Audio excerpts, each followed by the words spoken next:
इधर चुनावी साल में राहुल गांधी एक बार फिर बिहार के दौरे पर पहुंचने वाले हैं। इस दौरान स्वतंत्रता संग्राम में उन शहीदों को याद किया जाएगा जिनकी चर्चा कम होती है।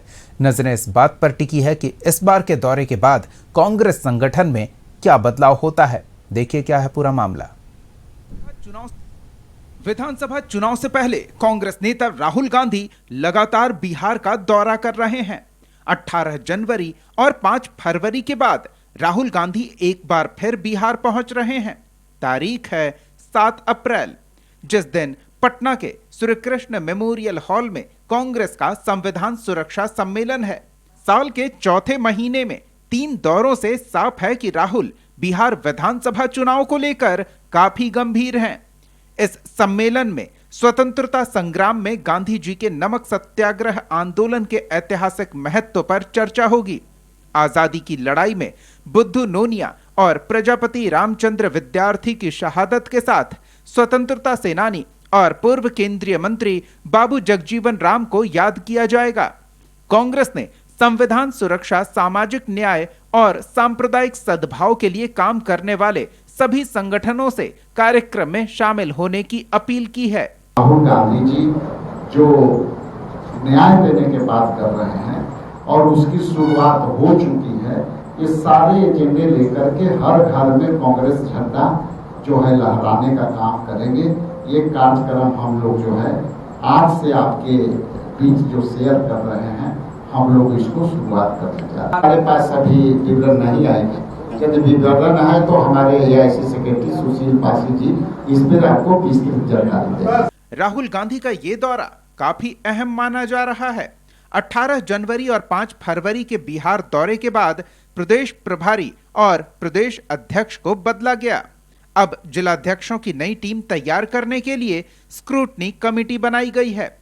विधानसभा चुनाव से पहले कन्हैया कुमार को भी एक्टिव कर दिया गया है।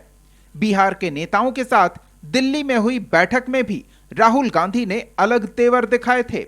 मीटिंग में पिछड़ी जाति से 5 और अति पिछड़ा से 1 नेता ही मौजूद थे।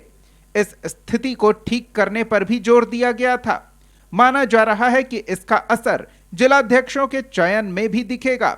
राहुल गांधी ने लोकसभा चुनाव के दौरान भी संविधान बचाओ का नारा दिया था। कांग्रेस को इसका फायदा मिला और लोकसभा चुनाव में कांग्रेस की सीट करीब 2 गुनी हो गई।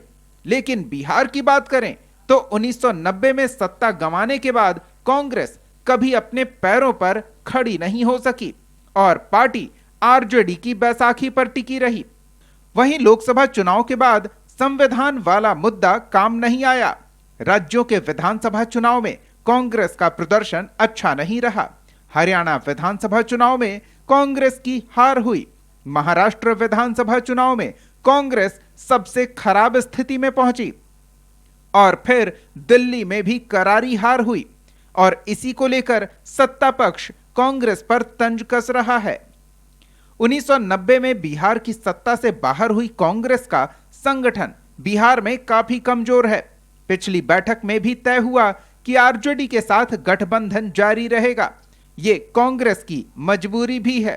पिछले कुछ चुनावों की बात करें तो 2020 के विधानसभा चुनाव में कांग्रेस 70 सीटों पर लड़ी और 19 सीट पर जीत मिली। इससे पहले 2015 में कांग्रेस ने 41 सीट पर उम्मीदवार उतारा था, जिनमें से 27 पर पार्टी के उम्मीदवार जीते। वहीं 2010 के विधानसभा चुनाव में कांग्रेस अकेले लड़ी थी और सभी 243 सीट पर उम्मीदवार उतारकर सिर्फ 4 सीट जीत हासिल कर सकी थी। जबकि 2005 के नवंबर में हुए चुनाव में 51 सीट पर चुनाव लड़कर सिर्फ 9 सीट जीत सकी थी। आंकड़ों से साफ है कि कांग्रेस बिहार में बैसाखी के सहारे को मजबूर है। बिहार में कांग्रेस पर आरोप लगता रहा है कि पार्टी में लालू यादव का हस्तक्षेप है। माना जा रहा है कि राहुल गांधी कांग्रेस को इससे बाहर निकालना चाहते हैं। कांग्रेस महागठबंधन में रहकर ही चुनाव लड़ेगी, लेकिन तैयारी है संगठन मजबूत करने की ताकि सीट बंटवारे में ज्यादा से ज्यादा सीटें हासिल की जा सकें। ब्यूरो रिपोर्ट, कशिश न्यूज।